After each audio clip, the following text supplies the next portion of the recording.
Hello friends, मैं जमाल और लैरावेल tutorial series में लास्ट वीडियो में हमने कवर किया था कि किस तरह से हम एक सिंपल फॉर्म का डेटा को डेटाबेस में इंसर्ट कर सकते हैं क्यूरी जो है क्यूरी बिल्डर के थ्रू। ठीक है, तो देखिए अभी जो मेनली किसी भी प्रोग्रामिंग लैंग्वेज का जो मेन फंडामेंटल पार्ट होता है वो होता है उसका डेटाबेस ऑपरेशंस। तो अभी हमने डेटाबेस ऑपरेशंस का लास्ट 2 वीडियो कवर किए थे जिसमें हमने सिंपल मॉडल क्लास के थ्रू इंसर्शन देखा था और क्यूरी बिल्डर के थ्रू देखा था। और आज की इस वीडियो में हम टोटली सारे जो मेथड्स हैं डेटाबेस को इंसर्ट करने, डेटाबेस में वैल्यू इंसर्ट करने के, वो सारे टॉपिक्स पर डिस्कशन करेंगे। तो देखिए सारे तरीके मैंने यहाँ लिख रखे हैं। 3 तरीके से हम डेटाबेस में वैल्यू इंसर्ट कर सकते हैं। फॉर्म का डेटा को 3 तरीके से डेटाबेस में इंसर्ट किया जा सकता है। वो तीनों मैं तरीका यहाँ लिख रखा हूँ, तीनों एक एक करके समझेंगे। ठीक है, तो देखिए लास्ट वीडियो में मैंने HTML का पूरा काम किया है और समझाया भी है कि किस तरह से इस फॉर्म को हमने डिज़ाइन किया था। यहाँ पे इसका HTML और यहाँ बगल में style.css है। ठीक है, तो ये सारी बातें हम डिस्कशन इस बार नहीं करेंगे। HTML मैंने कैसे बनाया है, कैसे इंक्लूड किया है, इस पे बस कैसे इंक्लूड किया वो सारी चीज़ें मैं अभी डिस्कस कर लूँगा।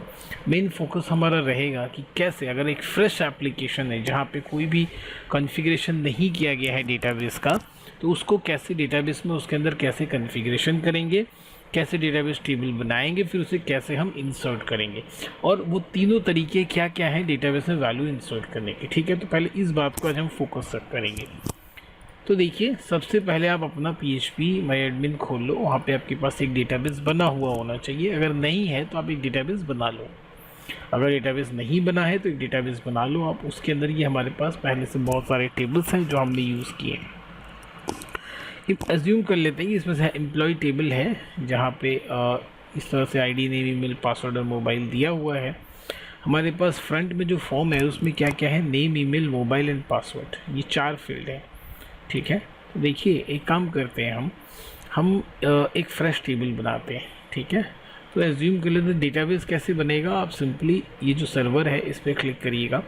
आप देखिएगा फर्स्ट ऑप्शन आपको दिखेगा डेटाबेस, तो डेटाबेस पे क्लिक करिएगा तो आपको डेटाबेस बनाने का ऑप्शन दे देगा। इससे कोई छेड़छाड़ नहीं करना है, बस डेटाबेस का नाम और क्लिक ऑन क्रिएट। जैसे ही आप डेटाबेस से क्रिएट करोगे ऑटोमेटिक वो डेटाबेस सेलेक्ट हो जाएगा और ऊपर ये जो आप दिख रहे हो ना, इसके बाद आपका डेटाबेस का नाम आएगा। जैसे हम लेफ्ट साइड से अगर डेटाबेस को सेलेक्ट करते हैं तो आप देखिए पहले हमारा सर्वर का IP एड्रेस, उसके बाद डेटाबेस laravel_db, तो ये डेटाबेस सेलेक्ट हो गया। अब डेटाबेस सेलेक्ट जैसे ही हो जाता है उसके अंदर जितने टेबल्स हैं वो यहाँ डिस्प्ले होंगे। मैंने इतने सारे टेबल्स बना रखे हैं। अगर आपको एक नया टेबल बनाना होगा तो आप यहाँ पे आ जाइएगा, TBL कॉन्टैक्ट या TBL यूज़र तो बना हुआ है, हम TBL एम्प्लॉई कर लेते हैं। ठीक है, एम्प्लॉई है ही, इसके आगे हम जोड़ लेते हैं TBL_एम्प्लॉई। फील्ड कितने आपके पास देख लीजिए, नेम, ईमेल, मोबाइल, पासवर्ड 4 हैं। तो इसमें हम क्या करते हैं, एक एक्स्ट्रा फील्ड रखेंगे विच इज़ 5। क्रिएट पे हमने क्लिक किया, अब हम आ जाते हैं। पहला फील्ड हमेशा हमें ID रखना है, फिर नेम रख लेते हैं, उसके बाद क्या है, email, mobile, password. So name, email, password and mobile. ठीक है, ये इंट रहेगा, बाकी सारे को हम टेक्स्ट कर देते हैं। ठीक है, ऑटो इंक्रीमेंटेड, ID को हम क्या कर देते हैं, ऑटो इंक्रीमेंटेड, ताकि ID की वैल्यू हमें देने की ज़रूरत ना पड़े, वो अपने आप वैल्यूज़ में 1 2 3 करके इंक्रीमेंट होता रहेगा। ठीक है, और उसे वो प्राइमरी की भी डिसाइड कर लेगा, मतलब उसका वैल्यू रिपीट नहीं हो सकता, नल नहीं हो सकता। और ऑटो इंक्रीमेंटेड हमने दे दिया, तो अब इसमें वैल्यू देने की ज़रूरत नहीं है। हम बाकी ये जो 4 फील्ड है, नेम, ईमेल, पासवर्ड, मोबाइल, उसके अंदर वैल्यू देंगे, ID के अंदर वैल्यू हम नहीं देंगे, वो अपने आप 1 2 3 करके बढ़ेगा। एग्जाम्पल के तौर पे देखिए टेबल सेलेक्टेड है, तो आपको टेबल के जो ऑपरेशंस हैं उनके वीडियोस या उनके यहाँ पे जो फीचर्स है वो दिखेंगे, जैसे टेबल ब्राउज़ करना, स्ट्रक्चर क्या है उसका, इंसर्ट करना, सर्च करना। तो टेबल सेलेक्टेड है, उस पर हमने इंसर्ट का वो जो टैब उस पर क्लिक किया। ID का हम कोई वैल्यू नहीं देते हैं, नेम में सपोज हम कुछ वैल्यूज़ दे देते हैं, और यहाँ पे ईमेल है jamal@gmail.com, एंड देन पासवर्ड हम देते हैं 1 2 3 4 एंड देन मोबाइल। ठीक है, गो पे क्लिक कर देते हैं। और हम जब ब्राउज़ पे क्लिक करेंगे तो आपने देखी कि हमने ID का कोई वैल्यू नहीं दिया, बट उसके बावजूद भी ID की वैल्यू आ गई 1। तो ये हमने डेटाबेस बनाना सीखा, टेबल बनाना सीखा। अब इस टेबल को, इस डेटाबेस को हम कैसे अपने Laravel एप्लीकेशन से कनेक्ट करेंगे, कॉन्फ़िगर करेंगे।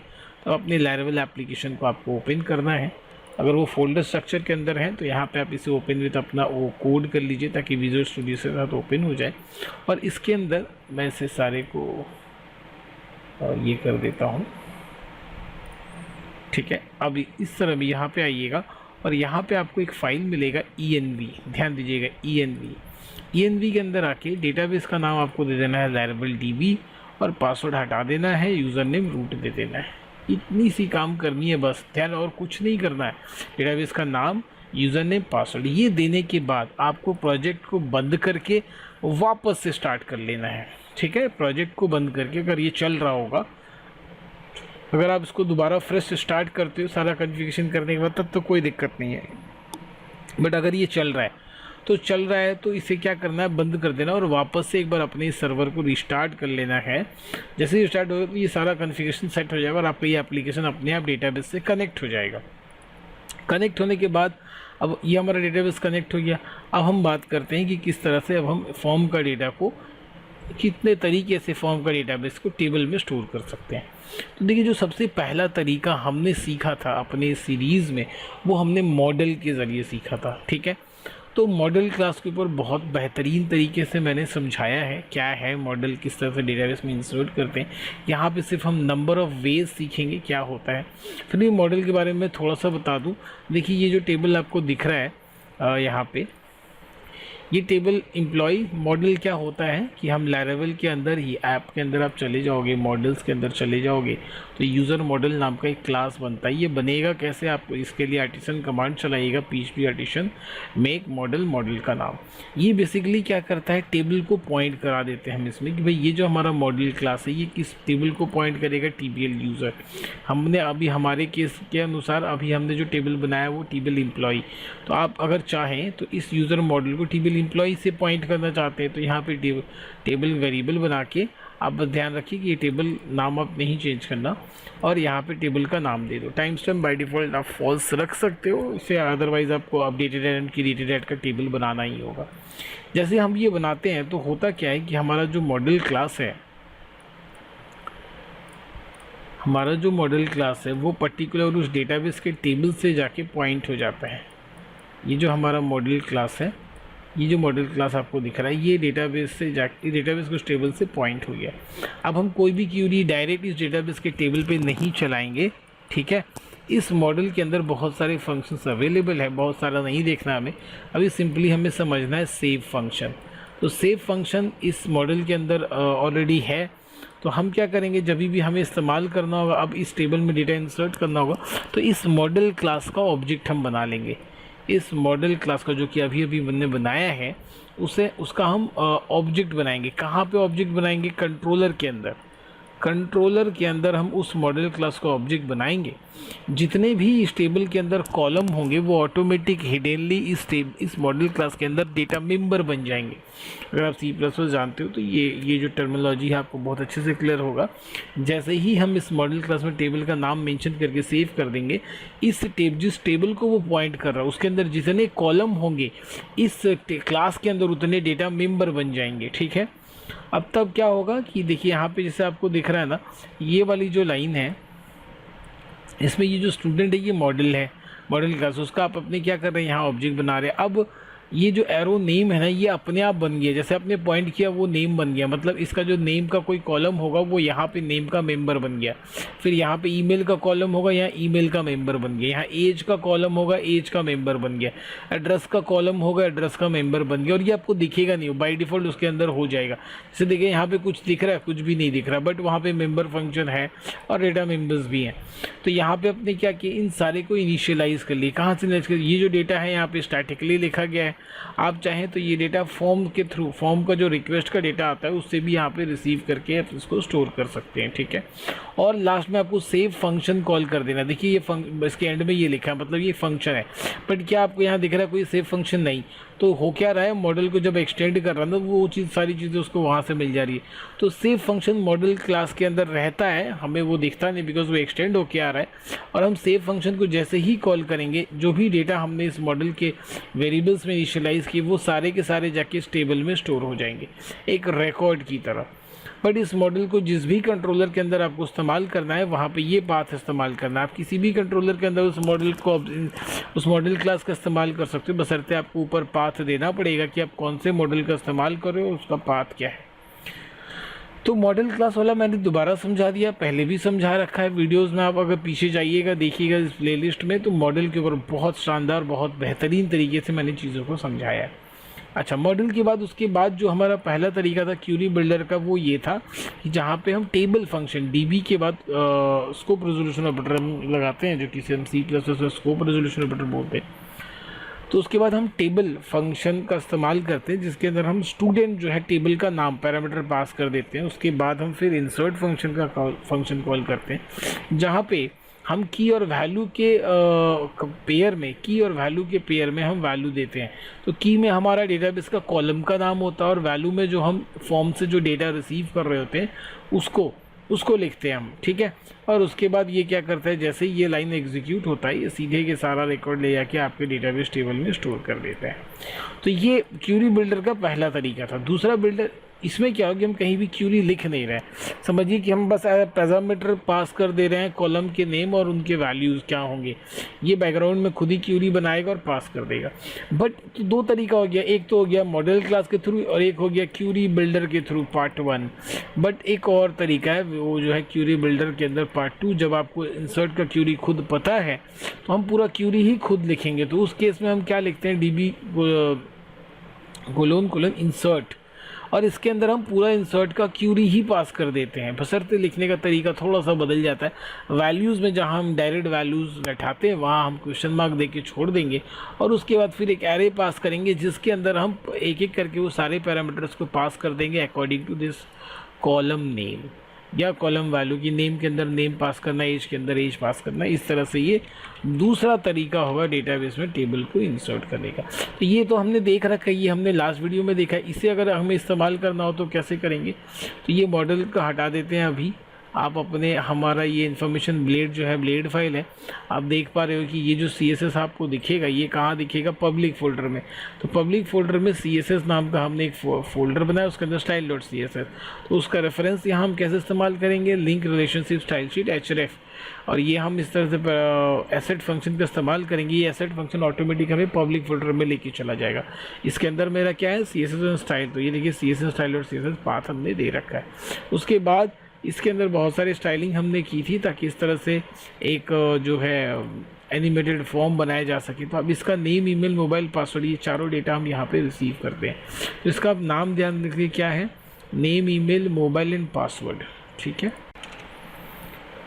तो हम क्या करते हैं, ये सारा जो डेटा है, name, email, mobile and password, सबको यहाँ पे हम रिसीव कर लेते हैं, ठीक है। सो $नेम इक्वल टू $एरो नेम, ठीक है ना। अभी अपने को क्या करना है, फटाफट पेस्ट करके चारों डेटा रिसीव करके, तो पहले जो नेम है उसे हम यहाँ पे ठीक कर लेते हैं, नेम। देन ईमेल है, ईमेल। Then mobile. आप ट्राई करो कि ज़्यादा से ज़्यादा कॉपी पेस्ट हो, ताकि अपना जो चांसेस ऑफ मिस्टेक है टाइप या कुछ भी, वो बिल्कुल कम हो। और लेफ़्ट साइड में ये आप अपना वेरिएबल बना लो, मोबाइल की जगह मोबाइल एंड पासवर्ड की जगह पासवर्ड। कि हमने 4 वेरिएबल बना दिया। अब हमारा काम क्या है, हम डिस्कस कर रहे थे कि हम 3 टाइप देख चुके हैं कि मॉडल के लिए, और एक क्यूरी बिल्डर का टाइप और क्यूरी बिल्डर का टाइप 2, जहाँ पर हम डायरेक्ट इंसर्ट मेथड अप्लाई करेंगे। तो क्या करना है, आपको लिखना है सिंपली, देखिए डीबी क्लास को इस्तेमाल करने से पहले ध्यान रखिएगा, ऊपर में ये पाथ आप बिल्कुल प्रॉपर तरीके से, सही तरीके से दी, यूज़ इल्यूमिनेट सपोर्ट फ्रैकेट डीबी। जैसे अगर आप ये डीबी दे देंगे, उसके बाद आपके पास यहाँ पे डीबी लिखते ही ये इंसर्ट वाले को सेलेक्ट करेगा, ये आपको एक सैम्पल बना के दे देगा। इसमें से हमें क्या क्या फील्ड है, ये वाला जो दिख रहा है ये आपका टेबल का कॉलम है।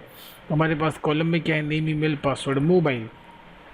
तो आईडी को हटा देते हैं बिकॉज वो ऑटो इंक्रीमेंटेड है। उसके बाद क्या आएगा, name, email, password and mobile.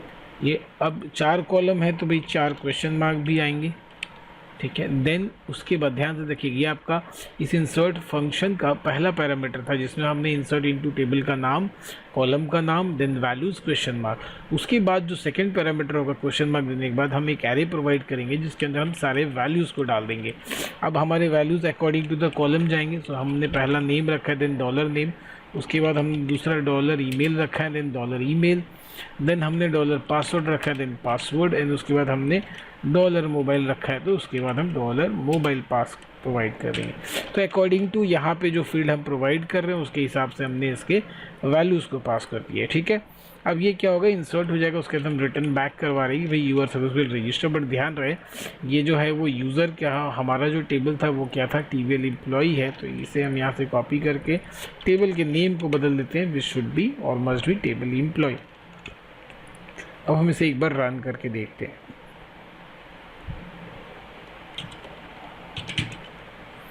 चलिए, टेबल हमारा खाली है, कोई इशू नहीं है।